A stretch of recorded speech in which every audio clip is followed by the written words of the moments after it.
ప్రభునామానికి మహిమ కలుగును గాక. కూడి వచ్చిన మీ అందరికీ కర్మిల ఆత్మీయ సహవాస సంఘ విశ్వాసులకు మన ప్రభువును ప్రియ రక్షకుడు అయిన యేసుక్రీస్తు వారి శ్రేష్టమైన నామములో శుభములు మరియు వందనాలండి. ఆదికాండం 22వ అధ్యాయాన్ని మనం ధ్యానం చేసుకుంటున్నాం. ఈ 22వ అధ్యాయంలో అబ్రహాము దేవుడు చెప్పినట్టుగా ఇస్సాకును బలి అర్పించడానికి మొరియా పర్వతానికి తీసుకెళ్లారు. అయితే దేవుడు ఇస్సాకుకు బదులుగా పొట్టేలును చూపించి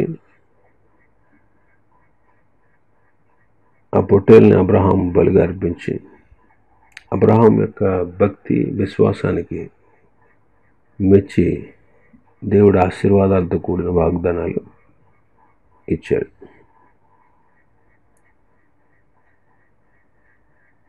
ప్రభువు అబ్రహాంను 3 సార్లు పిలిచినట్టు మనం చూసామన్న ఈ అధ్యాయంలో. మానవులను కూడా ప్రత్యేకంగా ప్రతిసారి పిలుస్తాడు ప్రభు. ప్రత్యేకంగా 3 విషయాలకు పిలుస్తున్నాడు. రక్షణ కొరకు, 2 సేవ కొరకు, 3 పరలోకపు పిలుపు. ఆ విషయాన్ని మనం గత దినం ధ్యానం చేసుకున్నాం. ఇక్కడ ఈ అధ్యాయంలో ఇంకా మనం చూసేది ఏంటంటే, దేవుడు అబ్రహాముకి ఏదైతే చెప్పారో, ఏ చోటుకైతే వెళ్ళమని చెప్పారో, ఏమని చెప్పారో అదే చేశాడు.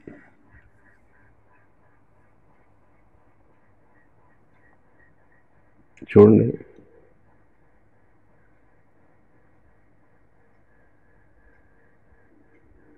నాలుగో వచనం. 3వ నాడు అబ్రహాము కన్నులెత్తి దూరము నుండి ఆ చోటు చూసి.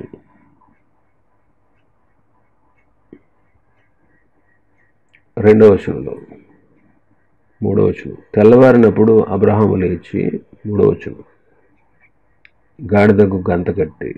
తెల్లవారుగానే, రాత్రి ప్రభు చెప్పారు, తెల్లవారుగానే లేచారు.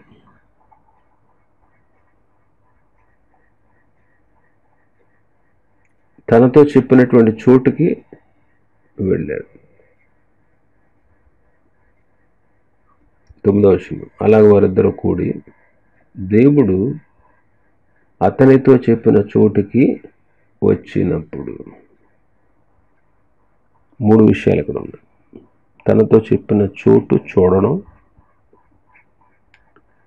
తనతో చెప్పిన చోటుకి వెళ్ళడం, తనతో చెప్పినట్టు చేయడం. ఈ 3 విషయాలు చూస్తున్నాం. తనతో చెప్పిన చోటును దూరాన్ని నుంచి చూశాడు. 4వ వచనంలో 3వ నాడు అబ్రహాము కన్నులెత్తి దూరము నుండి ఆ చోటు చూసి. దేవుని పిల్లలు చూపు విషయంలో జాగ్రత్తగా ఉండాలి. చూడకూడని వాటిని చూసి ఆశించి,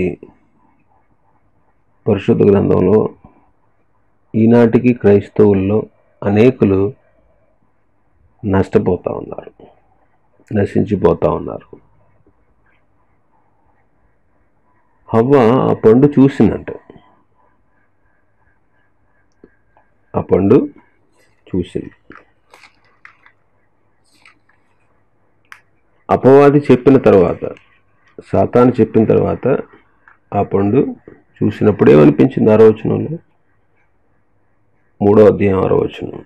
ఆ వృక్షము ఆహారానికి మంచిదిగా, కన్నులకు అందమైనదిగా, వివేకం ఇచ్చు రమ్యమైనదిగా ఉండుట చూచినప్పుడు. అంతకుముందు చూడలేదా? చూసింది.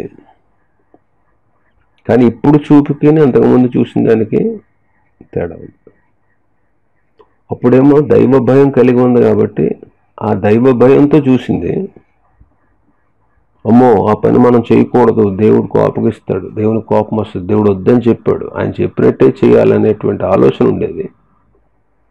ఎప్పుడైతే అపవాది ఆ భయాన్ని చెరిపేశాడో, దైవ భయం అనేది లేకుండా చేసేసాడు, అప్పుడు వ్యతిరేకత ఆమె హృదయంలోకి ప్రారంభమైంది. చూడండి, ఒక గొప్ప వ్యక్తి మీద మనం ఎన్నో ఆలోచనలు పెట్టుకుంటాం. వాళ్ళు మంచోళ్ళు,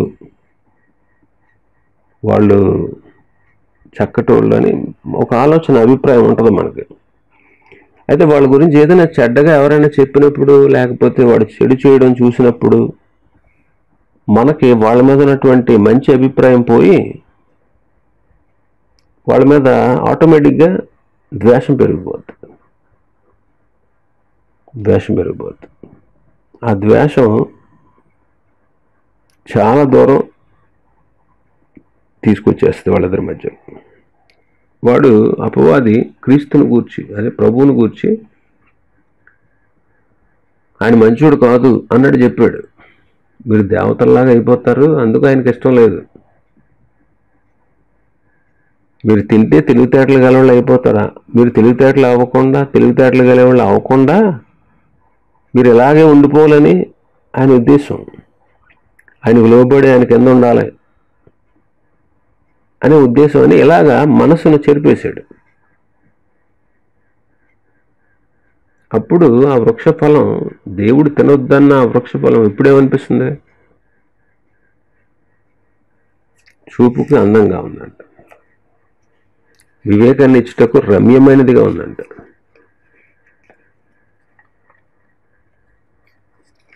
కన్నులకి అందంగా ఉంది, అది ఆహారానికి మంచిదని అనిపించిందంట. చూసింది, వివేకమిచ్చు రమ్యమైనదిగా ఉండుట చూసినప్పుడు. లోకానికి అంతటికి పాపం తెచ్చిపెట్టింది. లోతు భార్య కూడా సొదొమ వైపు చూసి ఉప్పు స్తంభం అయిపోయింది.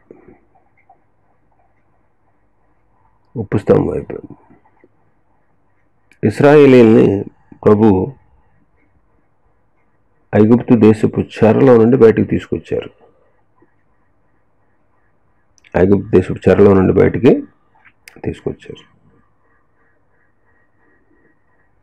కానీ వాళ్ళ మనస్సు ఐగుప్తు వైపే ఉంది. మేము ఐగుప్తుకు వెళ్ళిపోతాం, మాకు అక్కడే బాగుంది, ఐగుప్తు దేశంలో మాకు సమాధులు లేవనుకుని అరణ్యంలో మనం చంపడానికి తీసుకొచ్చాడు మోషే అని అనుకున్నారు. మేము వాళ్ళకి మళ్ళీ బానిసలు అయిపోతాం, దాసులు అయిపోతాం, మేము వెళ్ళిపోతాం అన్నారు. ఇశ్రాయేలీయులు ఐగుప్తు వైపు చూశారు, అరణ్యంలో రాలిపోయారు. మనం కాని వాటిని చూడకూడదండి. అబ్రహాము దేవుడు తనతో చెప్పిన చోటు చూశాడంట, చూశాడు. కాబట్టి దేవుడు మనతో చెప్పేది చూడడం వల్ల మనకు దీవెన. మనం రక్షించబడుటకు ప్రభు వైపు చూడాలి. యెషయా గ్రంథంలో ఉంటాడు కదా 45:22, భూదిగంత నివాసులారా నా వైపు చూడండి, నా వైపు చూసి రక్షణ పొందండి అంటాడు. నా వైపు చూడండి, దేవుని వైపు చూడడం వల్ల రక్షణ. అలాగే రక్షించబడినటువంటి విశ్వాసులు ఆత్మీయంగా ఎదుగుదల కొరకు, ఆత్మీయ బలం కొరకు దివారాత్రులు ప్రార్థనాపూర్వకంగా దేవుని యొక్క వాక్యాన్ని చూడాలి. 119వ కీర్తనలో భక్తుడేమన్నారు? 18వ వచనం చదువుదాం. 119:18. నేను నీ ధర్మశాస్త్రమందు ఆశ్చర్యకరమైన సంగతులను చూచున్నట్లు నా కన్నులు తెరుము అంటాడు. ఆశ్చర్యకరమైన సంగతులు చూసినట్లు నా కన్నులు తెరువు. ఇంకా 147వ వచనం 148వ వచనం చూస్తే, తెల్లవారక మునిపే మొర్రపెట్టి తిని నీ మాటల మీద నేను ఆశ పెట్టుకొని ఉన్నాను. నీవిచ్చిన వాక్యమును నేను ధ్యానించుటకై నా కన్నులు రాత్రి జాములు కాక మునిపే తెరుచుకుందును. కాబట్టి దేవుని పిల్లలు, రక్షించబడిన వారు ఆత్మీయంగా ఎదుగుతూ ఆత్మీయ బలం కొరకు దివారాత్రులు దేవుని యొక్క వాక్యాన్ని చూడాలి. వాక్యమందు ఆశ కలిగి ఉండాలి. అందుకే పేతురు గారు అంటారు కదా, పేతురు రాసిన మొదటి పత్రిక 2వ అధ్యాయం మొదటి 3 వచనాలు మనం చూస్తే, వాక్యం అనే పాలను అపేక్షించాలి. రక్షణ విషయంలో ఎదగాలంటే వాక్యం అనే పాలను అపేక్షించాలి అంటారు. అలాగే దేవుని పిల్లలు దేవుని వాక్యాన్ని ధ్యానించేవారుగా అనుదిన జీవితం కొరకు దేవుడు మనకు అప్పగించినటువంటి పరుగు పందెంలో విజయం సాధిస్తూ ముందుకు కొనసాగాలి. అందుకే హెబ్రీ పత్రిక రాసిన భక్తుడు 12వ అధ్యాయం 2వ వచనంలో అంటాడు, విశ్వాసమునకు కర్తయు దానిని కొనసాగించువాడును నైనా యేసు వైపు చూచుచు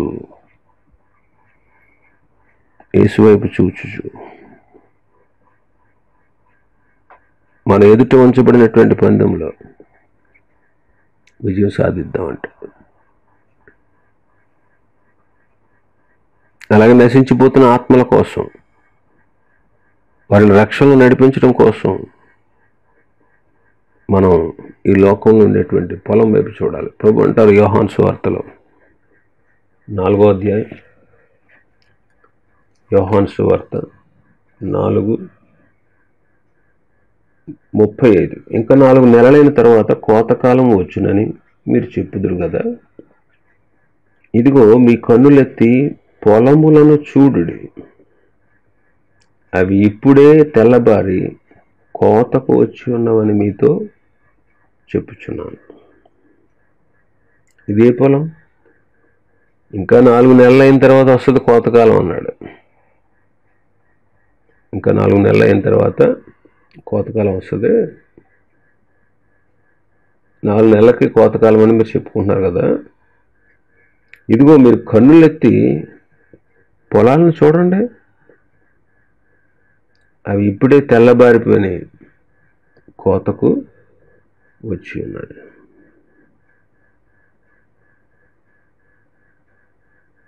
కాబట్టి ఆలోచించండి, ఏ పొలాలు?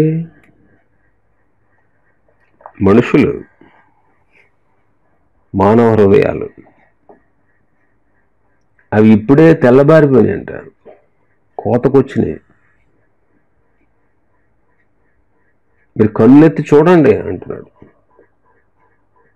కాబట్టి నశించిపోతున్నారు అనేక మంది, నాశనానికి పోతున్నారు.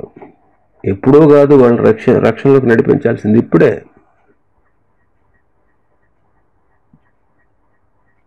ఆ రీతిగా ప్రభు శిష్యుల్ని సిద్ధపరిచాడు. కాబట్టి నశించిపోతున్న వారిని ఆత్మీయంగా రక్షణలోకి నడిపించడం కోసం మనం ఈ లోకంలో ఉండేటువంటి అన్యుల వైపు చూసి వారిని రక్షణలోకి నడిపించాలి. కాబట్టి ఇవన్నీ కూడా యేసు ప్రభు వారు చెప్పినయే. ఇవన్నీ కూడా ప్రభు చెప్పినవి.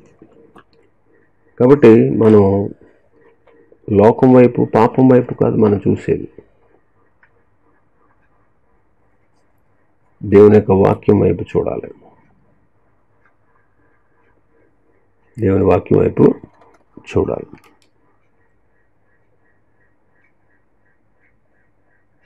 24వ అధ్యాయం సామెతల గ్రంథంలో 11వ వచనం చదువుదాం. చావునకై పట్టబడిన వారిని నీవు తప్పించుము, నాశమునందు పడుటకు జోగుచున్న వారిని నీవు రక్షింపవా? ఈ సంగతి మాకు తెలియదు అని నీవు అనుకుంటే, హృదయములను శోధించువాడు నీ మాటలను గ్రహిస్తాడు కదా. నిన్ను కనిపెడుతున్నటువంటి వాడు దాన్ని తెలుసుకుంటాడు కదా. నరులకు వారి వారి పనులను బట్టి ఆయన ప్రతీకారం చేస్తాడు కదా అంటున్నాడు. ఇప్పుడు చావునకు పట్టబడిన వారిని మనం ఏం చేయాలి? తప్పించాలి. నాశనమునకు జోగుచున్నటువంటి వారిని మనం ఏం చేయాలి? రక్షించాలి అంటారు. ఇంకా మనం ప్రభు రాకడ కొరకు చూడాలి. ప్రభు రాకడ కొరకు చూడాలి. యెహోవా కొరకు ఎదురు చూడాలి.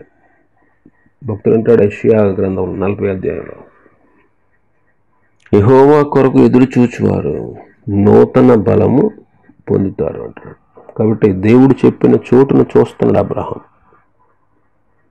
అలాగే చూపు విషయంలో మనం చాలా జాగ్రత్తగా ఉండాలి. కానీ వాటిని మనం చూడకూడదు. హవ్వ ఆ పండు చూచి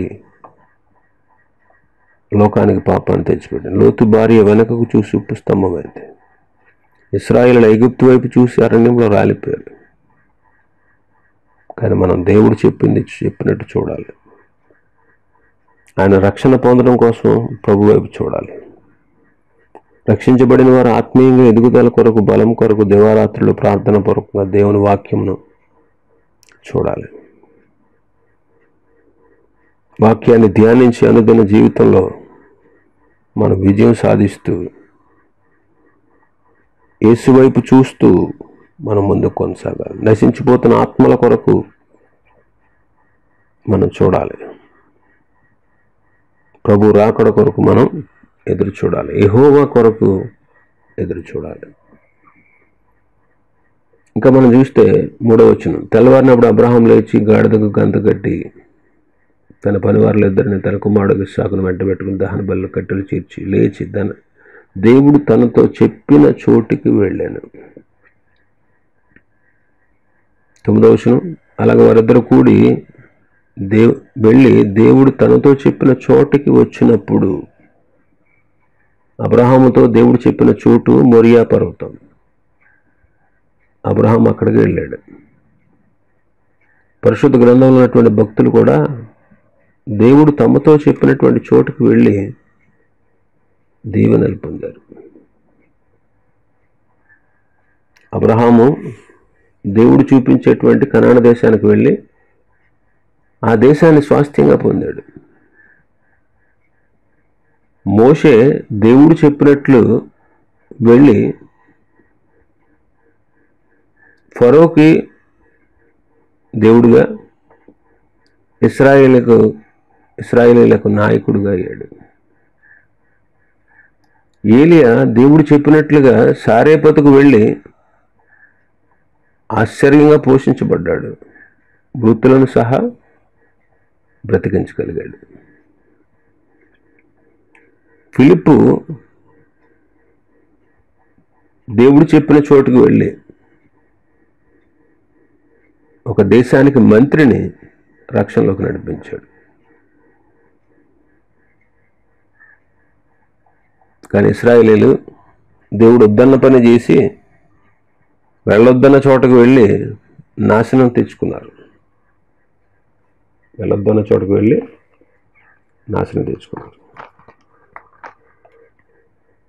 కాబట్టి ప్రభువు చెప్పిన చోటుకు వెళ్ళడం భక్తులు చేసినట్టుగా మనం చూస్తున్నాం.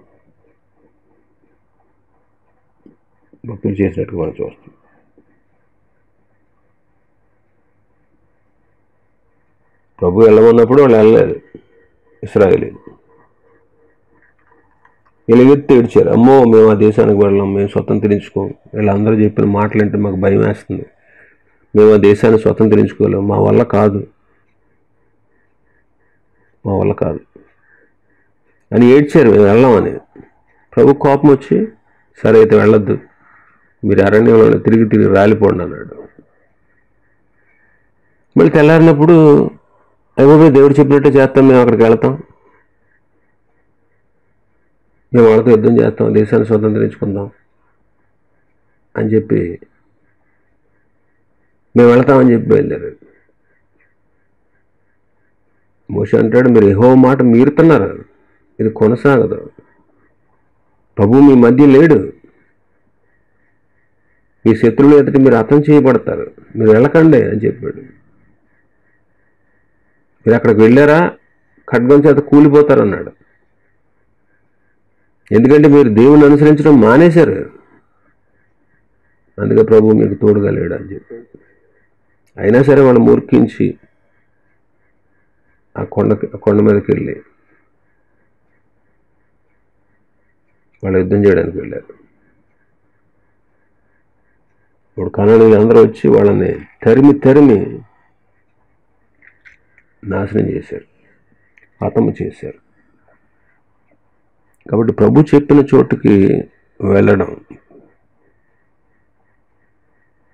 ఇవన్నీ మనకు చక్కని పాఠాలు. దేవుడు మనల్ని వెళ్ళమని చెప్పినటువంటి చోటుకి మనం వెళ్ళాలి.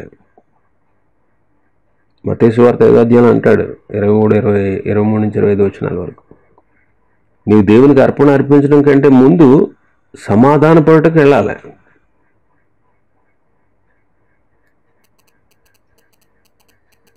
ప్రభువు మన మీద కనికరపడి మన విషయంలో, మన జీవితంలో దేవుడు ఏ కార్యాలు చేశాడో ఆ కార్యాలు చెప్పడానికి మనం ముందుకు వెళ్ళాలి. దేవుని రాజ్య సువార్త ప్రకటించడానికి మనం వెళ్ళాలి. అందుకే ప్రభు అంటారు, మీరు సర్వలోకానికి వెళ్ళి సర్వ సృష్టికి సువార్త ప్రకటించండి అన్నాడు శిష్యులతో. కాబట్టి దేవుడు చెప్పిన చోటుకు వెళ్ళడం ఆశీర్వాదం. అబ్రహాము దేవుడు చెప్పినట్టుగానే మొరియా పర్వతానికి వెళ్ళాడు, అక్కడికే వెళ్ళాడు. అంత దూరం వెళ్ళాను, 3 రోజులు ప్రయాణం అంట. ఇంకో చోట చూపించకూడదా ప్రభు, అక్కడికే వెళ్ళాలా, ఆ పర్వతం మీదే చేయాలా? ఇవన్నీ ప్రశ్నించలేదు అబ్రహాం, ఇవన్నీ ప్రశ్నించలేదు. ప్రభు చెప్పినట్లుగా చెప్పిన చోటకు వెళ్ళాడు. భక్తులు కూడా అలాగే చెప్పినట్టు చేసి దీవెనలు పొందారు. చెప్పినట్టు చేయకపోతే మనకు నష్టమే, మనకు ఆశీర్వాదం బదులు శాపం. కాబట్టి సమాధాన పరుటకు మనం వెళ్ళాలి. దేవుడు మన జీవితాల్లో చేసిన వాటిని చెప్పడానికి మనం ముందుండాలి. దేవుని రాజ్య సువార్తను ప్రకటించడానికి వెళ్ళాలి, సర్వలోకానికి వెళ్ళాలి అని చెప్పాడు. అలాగే అబ్రహాము దేవుడు చెప్పిన చోటుకు వెళ్ళాడు. 3వది, అబ్రహాము దేవుడు తనతో చెప్పినట్టే చేశాడు. తనతో చెప్పినట్టే చేశాడు. 9వ వచనం నుంచి చదివితే, తనతో చెప్పిన చోటకి వచ్చినప్పుడు అబ్రహాము అక్కడ బలిపీఠం కట్టి కట్టెలు చక్కగా పేర్చి తన కుమారుడు ఇస్సాకును బంధించి ఆ పీఠం మీదనున్న కట్టెల మీద ఉంచాను. అప్పుడు అబ్రహాము తన కుమారుడు వధించుటకు తన చెయ్యి చాపి కత్తి పట్టుకొనగా,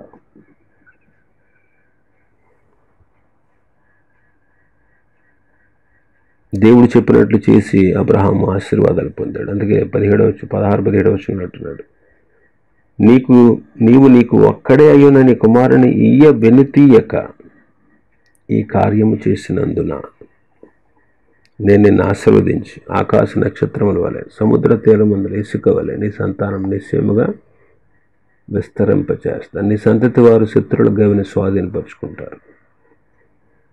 భూలోకంలో ఉన్నటువంటి జనులందరూ నీ సంతానం వలన ఆశీర్వదించబడతారు.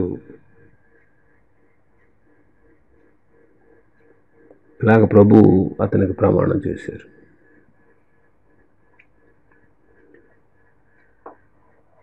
అబ్రహాం తనతో చెప్పినట్లే చేశాడు.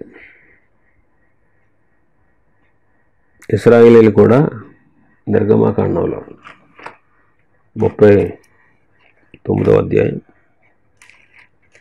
నిర్గమాకాండం 39:43, మోషే ఆ పని అంతయు చూసినప్పుడు యెహోవా ఆజ్ఞాపించినట్లు వారు దాన్ని చేసి ఉండిరి. అలాగుననే చేసి ఉండిరి గనుక మోషే వారిని దీవించెను.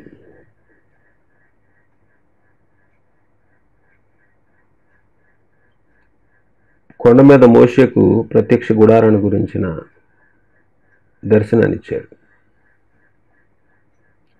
ప్రత్యక్ష గుడారం, దాని యొక్క ఉపకరణాలు, వాటికి ఉండాల్సిన వాటిని ఎలా చేయాలో ప్రభు మోషేకు తెలియజేశారు. 33వ వచనం నుంచి చదవండి.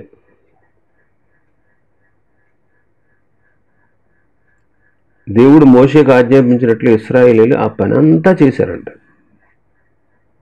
ఆ పనంతా చూసినప్పుడు యెహోవా ఆజ్ఞాపించినట్లే వారు దాన్ని చేశారు కాబట్టి మోషే వారిని ఏం చేశాడు?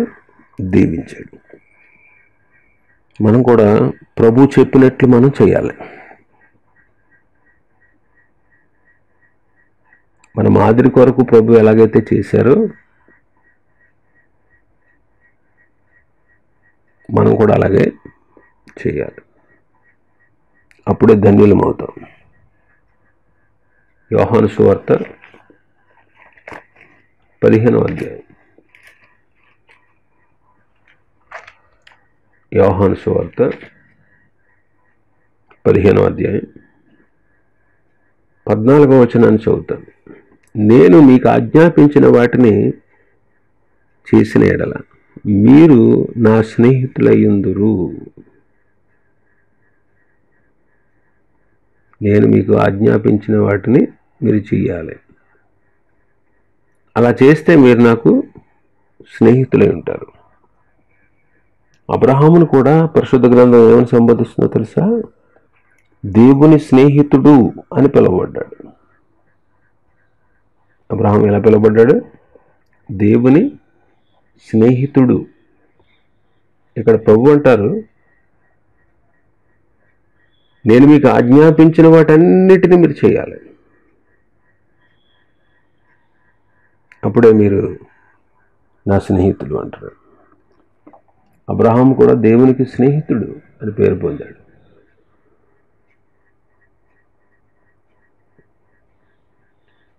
ఎందుకు స్నేహితుడయ్యాడు అబ్రహాము? ప్రభు చెప్పినట్లే చేశాడు.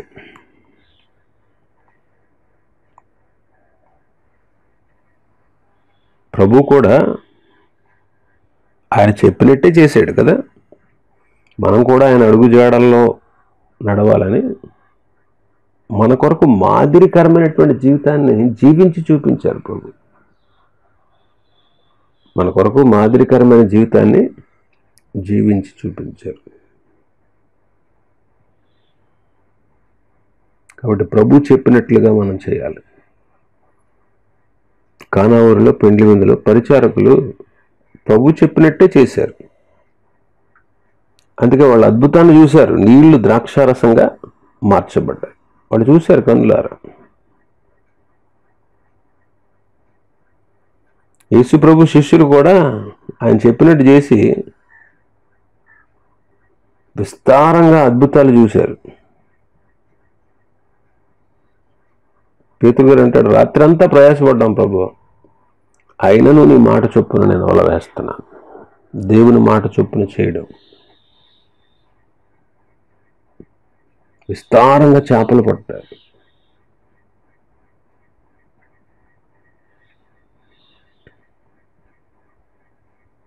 కాబట్టి ప్రభు చెప్పినట్లుగా చేస్తే మనకు మేలు.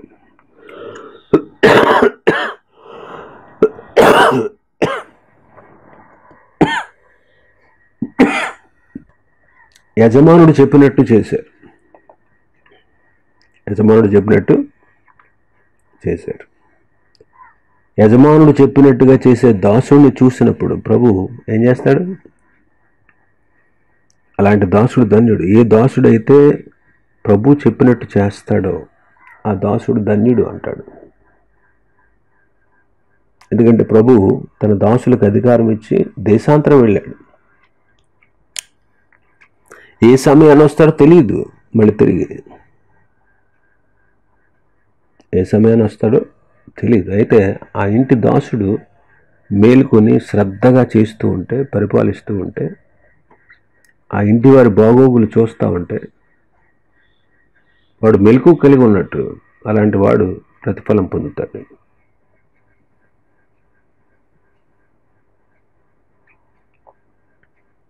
యేసుప్రభు చెప్పినట్టు మనం చేయాలి. ప్రభు చెప్పినట్టు మనం చేయాలి. శిష్యులతో కూడా మీరు వెళ్ళి సమస్త జనులను శిష్యులుగా చేయండి అన్నాడు. సమస్త జనులను శిష్యులుగా చేయండి, శిష్యులుగా చేయండి.